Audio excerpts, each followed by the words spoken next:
From the land-grant University in Urbana-Champaign, Illinois, this is the Closing Market Report. It is the 8th of May, 2026.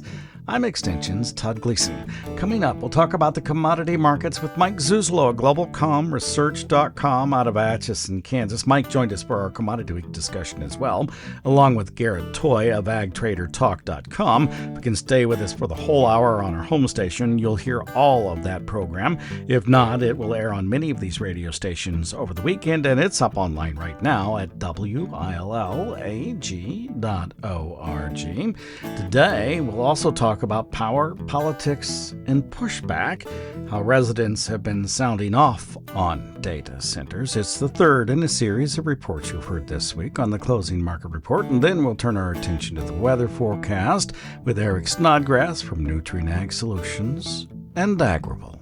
Todd Gleason's services are made available to WILL by University of Illinois Extension. July corn settled at $4.71 and a quarter, 3 3/4 higher. December at $4.93 and a half, up 4. July beans $12.08, 15 3/4 higher. And November up 16 cents at $11.89 and a half cents a bushel. July soft red winter wheat at $6.19, up 6 3/4, and the hard red July at $6.75 3/4, 8 and a half higher.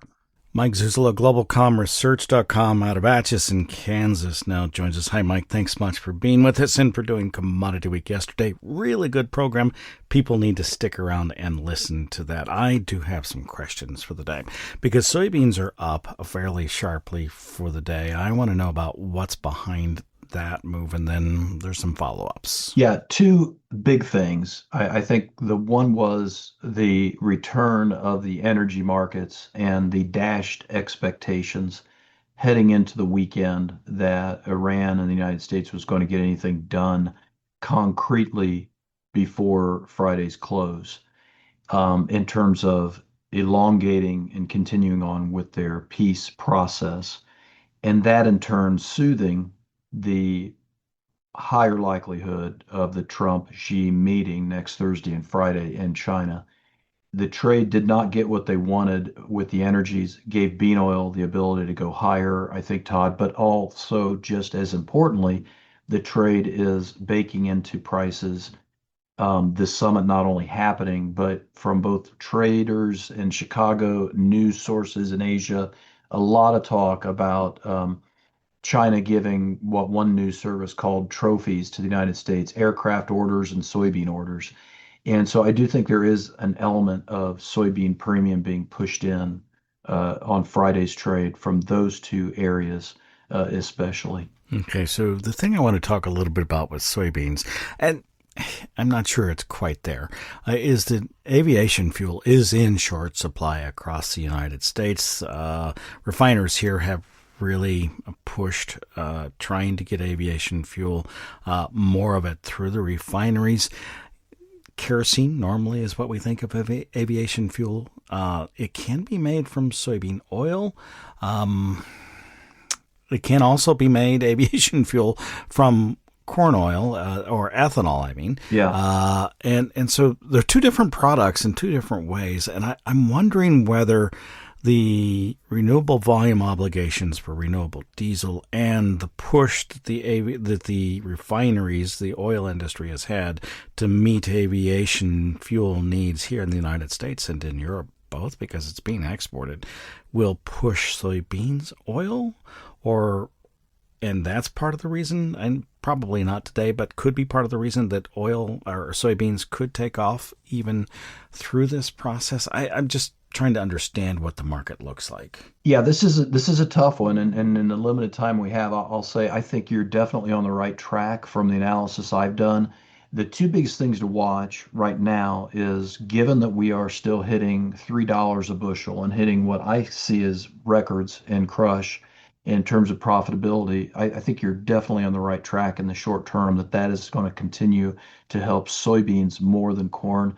What I am picking up, though, is that distillates and jet fuel in particular globally is being rationed at a much higher rate than anything else out there at this stage. And so we don't know how bad the demand destruction is going to be when this is all over. And I'll just give you a quick number. Diesel outflows from Asia, exports going out of Asia in the month of April hit a record low, 3.9 million tons. That was down 42% from the prior month. And that's so we're literally shutting down diesel exports, ramping up biofuel domestic capacity in Asia, especially because that's where they're hardest hit. I see this as a situation where we could go a little bit longer, but I also see that Argentina bean oil prices are at 10-year lows right now. And so there's a huge arbitrage that needs to be done. It's kind of like European natural gas and US natural gas. It's kind of like wheat and crude oil. There's a lag here that includes what kind of demand destruction we're under. But I would say sustainable aviation fuel has got its day in the sun, but we're probably killing a lot of demand right now. Yeah, so we have to watch it and act quicker, sooner rather than later at some point, I suppose. I think so. And like 2011 with the Arab Spring, we will get into that food versus fuel debate, and I bet bean oil will be right in the center of it. Whereas with ethanol, corn and sugar are split up enough worldwide. I don't think we'll get into that big of a debate. Okay, what else have we been watching this week? It was a week of expectations. The market expected the wheat to get rain in the hard red wheat belt. They expected the soybean rally to go higher because of the China summit we talked about. They expected the crude sell-off. I think we're going to have to come back and readdress all three of these issues. As I close this week out, I'm going to say to clients this weekend, I see crude oil and wheat supplies dropping faster than demand, and that's kind of the heart and soul of the Commodity Week program this week. Indeed. We'll listen to that in just a bit. About 30 seconds left. Anything on Tuesday's USDA reports on WASDE? Yeah, I'm looking for a wash from corn and beans because I think USDA will take a pass on the acreage base for corn and beans because they're readdressing that at the end of June. I don't know how they can move the export numbers much with this summit coming up. I think it's really up to the wheat. The wheat market could see lower acres and lower yield based upon crop conditions, weather patterns, and also what USDA gave us on the March acreage report. So is the wheat still the leader to the upside? I think so. I hope USDA agrees. Indeed. We'll talk with you again next Friday, and we'll talk about those reports and whether a summit took place or not. Thank you. Looking forward to it. Thanks, Todd. That's Mike Zuzolo. He's at globalcomresearch.com out of Atchison, Kansas. This week we've been talking about data centers quite a bit. Tuesday we had a discussion with a representative from Google about data centers and how they view their impact on the local economy and the environment. And then on Wednesday, we heard from an ag policy expert at the University of Illinois and the College of ACES, Jonathan Koppas, about how he thinks county boards really aren't very well equipped or even the right place to manage siting of data centers, or at least the land use sides of it. And today we'll hear from Logan County, Illinois, where a proposed 500 megawatt hyperscale data center has sparked a lot of contentious debate between economic development and community preservation. Now, Florida-based company Hut 8 is looking to build a facility there in Latham. It's a project the county board's still considering for its potential to generate significant tax revenue, and local residents are concerned over the massive electrical power consumption, environmental impacts, and what they say is the lack of long-term testing. I sat down with Lincoln resident Allison Isley on the steps of the Logan County Courthouse after a protest there. We took some time to discuss why it is she's pushing back against the development. My name is Allison Isley. I'm a Lincoln resident, and I'm stay-at-home mom. And currently, I'm here because I want to see, I want to make a difference in my community, and I want my kids not to grow up with the effects of something that frankly is untested in the long term. So you're here because Logan County is in the midst of trying to figure out whether outside of Latham, Illinois, they would like to put a data center that's been offered by Hut 8. It's a company out of Florida. Data centers are big, clearly. They can, by their own purport, produce a lot of tax income. Why is it that you oppose it for Logan County, which I think by your own numbers, were you the one that dropped the 11,000? Yes. Yes. Yeah. By your own 11,000 homes in Logan County, this place will use which not surprising. Logan County is a very rural county. This place will use what? 500 megawatt facility. It's going to be the equivalent of 360,000 homes. We currently have 11,000 homes in Logan County. So, what is it about this potential economic power that really bothers you? Data centers, as we've known them for over a decade, have been much smaller affairs. They're limited to one building, even a room somewhere, producing and requiring a negligible amount of power. Nothing that has drawn the attention of anybody. What they're talking about is a hyperscale data center. These are new. These types of data centers have only really been appearing in the last 2 years.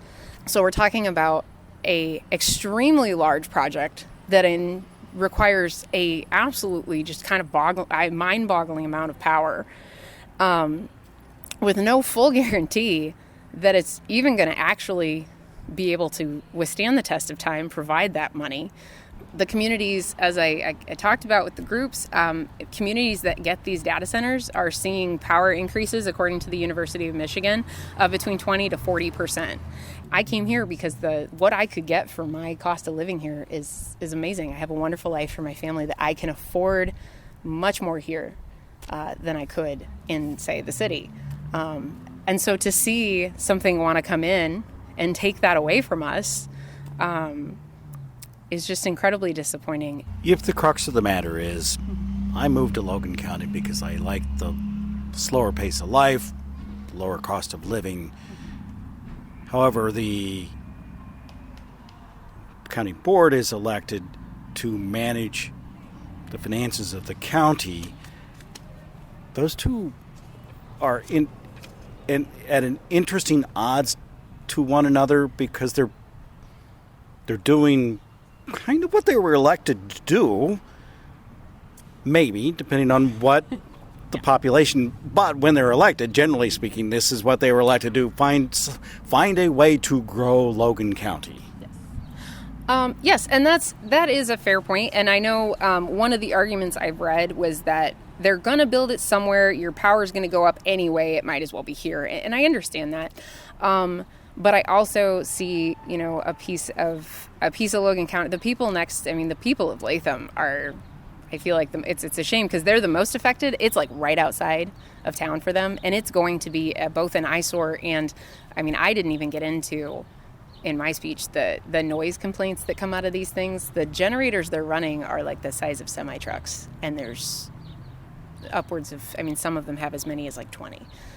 So to me, I keep seeing, they're walking in, they're selling weird numbers, there's environmental concerns and noise complaint concerns and quality of life concerns, and the AI bubble is a concern. And for the equivalent of a Walmart's worth of employees, doesn't feel like a wise investment. And then they act like we want to welcome this so that we can be a center for something like this, so that people want to come here. But we go back to Virginia has a huge influx of that, and they saw their power bills go up. At what point is that worth it? Nobody can afford to live there. Great. It doesn't matter if you work there. We'll all have to live somewhere else. It's just a very frustrating thing to see. And the problem also, because it's happened so fast, nobody totally knows what are the long-term implications of any of this. They keep talking about this closed-loop system, but anytime I've tried to look into it, I can't find any that have really put it into use long-term. So then there's the concern that, does it even work for a project this big? Will that system work out, or will they start and then they're going to have to swap over to using our water table? Will it leak all over the place? No one can answer all the questions, and if we can't answer the questions that could have long-term, lifetime implications, why are we rushing into it? No, okay. Yeah, and which is one of the reasons. What didn't I ask that you wanted to talk about? Anything? Oh gosh, you mentioned that the board is technically doing their job in terms of trying to grow and I think the thing that's bothered me the most has been how it's all run out. It hasn't felt like they've come around really trying to court the community, but while they do it, they've been doing it in the kind of greasiest way possible. Like I said, they opened their first meeting with, who here has a cell phone?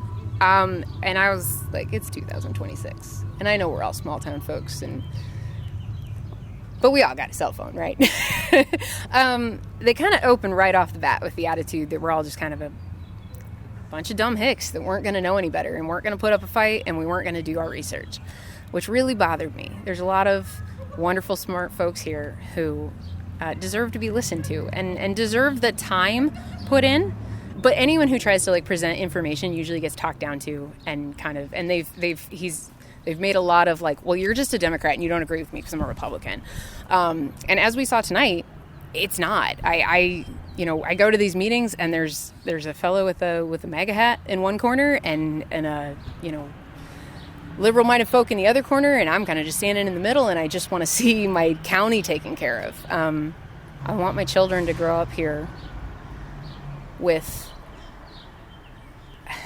I want my kids to grow up here with clean water and good land and decisions being made for them that will benefit in the long term. Yeah. That was Lincoln and Logan County resident Allison Isley outlining her opposition to proposed hyperscale data center. This is the third in a series of interviews you've heard this week during the closing market report. The first was Tuesday with Google, then Wednesday with a governmental policy expert, and then, of course, today. You may listen to all three of them on the WILL website at willag.org through Tuesday afternoon of next week. Look under the podcast tab where you will find a rolling 6 closing market report programs.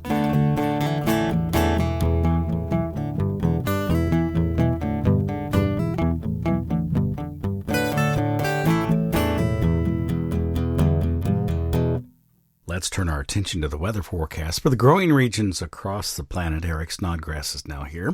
He's with Nutrient Ag Solutions and Agribel. Eric, in our hometown and a lot of the Midwest, in fact, it's been really a pretty cool April after a very warm March. Can you tell me about the conditions we've had through that month and the beginning of May, too?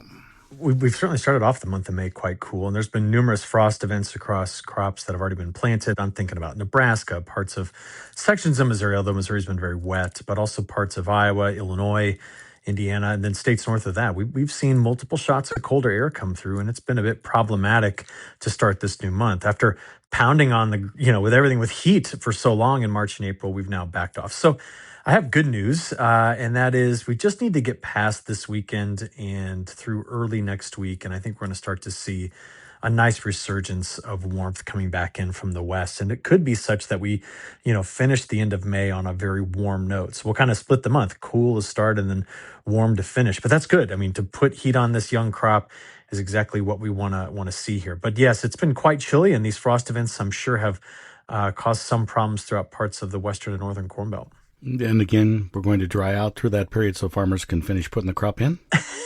Yeah, it's let's just say the word drier, not dry. And the reason I say that is, yes, overall, we have a slightly drier than normal outlook. But our problem, especially across parts of Illinois right now, is that we've had so much rainfall as of late that just any additional rainfall can cause delays. I was talking to Matt Bennett yesterday, and he's like, look, if even if the forecast says a quarter of an inch or less, it's not going to knock me out for half a day. It's going to knock me out for 2 days because of how saturated the soils are right now in certain places. And so we need to get the warmer, windier conditions back in place in order to dry things out a bit so we can finish up the planting. I'll just say this real quick. The problem with going over dry, and if we do bring in heat right away, which again, it's not coming until midweek next week, but if we do, we're going to put a crust on the top of this soil, which is not ideal either. And the last thing, Todd, you brought up April to start with. I ran some analysis on April's winds, and across central Illinois, we were almost 2 full standard deviations above the average on our wind speeds in April. And of course, we saw some big dust moving across the state, soil being blown really quite easily here just in the last week. So yes, we are kind of the hot spot for very windy conditions in the month of April across the entire lower 48. Fourth year in a row in the state of Illinois that we have had dust storm warnings issued by the National Weather Service. That's kind of all no good reason to have conservation tillage going on across the state. Look forward into the summer months. What are you thinking about? Yeah, so May is going to be critical. I want to watch how this El Nino develops and then what happens with the very warm water that's off the west coast of North America. And I also want to pay attention to the Gulf of Alaska. I mean, as you and I have talked over the years, we know that those are the key spots to watch in May and June to determine what the weather patterns are going to be. Well, the big news is just going to be about this El Nino in terms of what folks are talking about, because right now, one of our models, the ECMWF, the European model, which we talk about a lot, it's got 40% of its forecast, what we call ensemble members, predicting an historic El Nino event. In other words, stronger than we've ever observed. And we have some observations go back to the 1800s. So that model is trying to predict ocean temperatures being between 3 and 4 degrees Celsius above normal. The trouble with that, Todd, is that's unprecedented. So I can't, easily reconstruct historical analogs and say, oh yeah, we should expect this. Right now, I mean, most forecasts for summer are to keep the exceptional heat much farther to the west. I don't necessarily agree with that. I think a lot of North America will likely spend summer on the cooler side of average. It does not mean we won't have heat. I'm just talking about a lack of long duration, mega heat waves. I don't see it as of right now. But I'll tell you this, as much attention is going to be paid to this El Nino, by the time you and I are talking 1 month from now, we're going to have to drop that conversation and go straight to the Gulf of Alaska. Because if the Gulf of Alaska ocean temperatures go cold, that's symptomatic of the jet stream wanting to drop there. And then that pops a ridge over us and we can get very hot very quickly. So Todd, it's unsettled, even though we have such strong evidence in what could be a big El Nino event for this upcoming year. Anything else for the summer here, or do we need to turn our attention to the growing crop in South America? Yeah, let's go to South America. I imagine we're soon going to be hearing about the end of the safrinha crop not finishing as well as anticipated. I'm thinking about central and eastern growing areas in Brazil. It was dry for the last 30 days. The monsoon is done. And this is like, not giving the crop a good drink past mid-August. I mean, it needs to have more moisture to finish. And they're just not getting it down there. So I'm imagining we're going to hear something about the size of that crop right about the time we get the true planted acres, well, at least what the USDA will tell us across the United States. And those two bits of information will compound right before we get the summer forecast. I think some folks are going to worry about it being hot and dry here in the summer, regardless of what the meteorologists say. So, Todd, I'm saying a month from now when all this news kind of comes out, we could be looking at some sort of weather-inspired, shock to the markets. I just don't know if it's up or down. All right. Well, we'll check with you next week and see if you do. Yeah. Oh, wait. No, we'll check with you about the weather next week. Yeah. Thank you. That, of course, is Eric Snodgrass. He is with Nutrien Ag Solutions and Agrible, and joined us here on the Closing Market Report for this 8th day of May. If you can stay with us, Commodity Week is coming up next. If not, you can find it on many of these radio stations over the weekend or up online at willag.org. Right now, I'm Todd Gleason.